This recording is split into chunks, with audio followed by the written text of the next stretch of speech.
Cooking and eating around holiday time can be complicated, and especially if you're feeding someone with food sensitivities, allergies, or autoimmune diseases.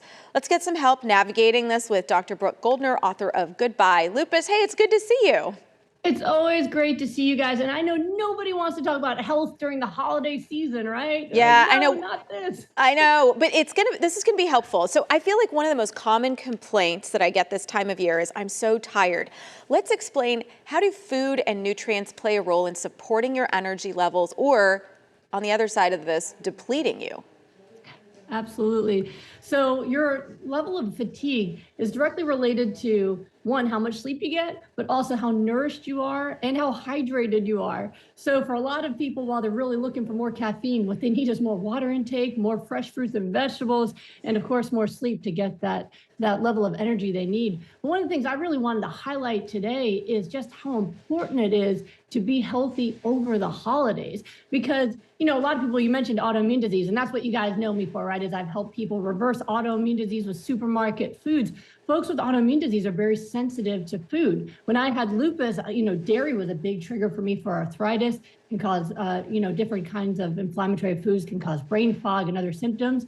But for people who have autoimmune disease, sometimes they also have kidney failure, where eating the wrong foods can really be deadly. But it's not just autoimmune. People with migraines, more than a quarter of them are sensitive to foods, usually dairy, chocolate, sugar, alcohol. So those folks can be out for the count by eating the wrong things. People with diabetes really have to be careful. But the most important one I wanted to bring attention to today is actually heart attacks. I don't know if people know, but the highest number of deadly heart attacks happen on Christmas and New Year's. And that's just an awful way for anyone to spend the holidays. And so, one, it's really important that if anyone has any chest pain, take them right to the hospital.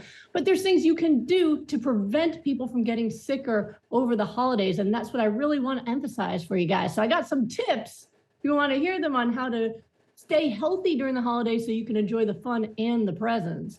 Yeah, I love this. I mean, I love all of it. I do want to get to, I have a specific question from one of my Fitter Together folks in that group who, man, they're like, I feel so puffy. I use, I use the word inflamed to describe how they're feeling. Is that just from too much eating, or is it not eating the right stuff? What's the proper way to address that?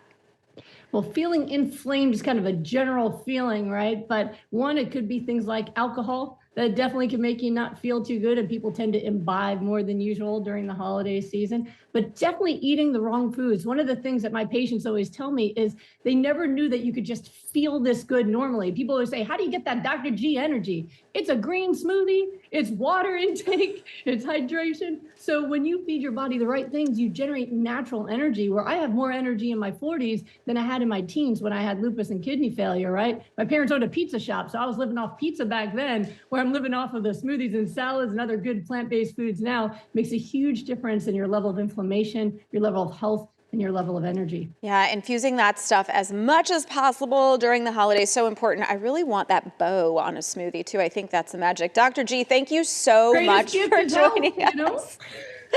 Really appreciate seeing you. We got to do a Facebook Live sometime because there's so much more to talk about. Thank you. I would love it. Happy holidays. Happy holidays to you too.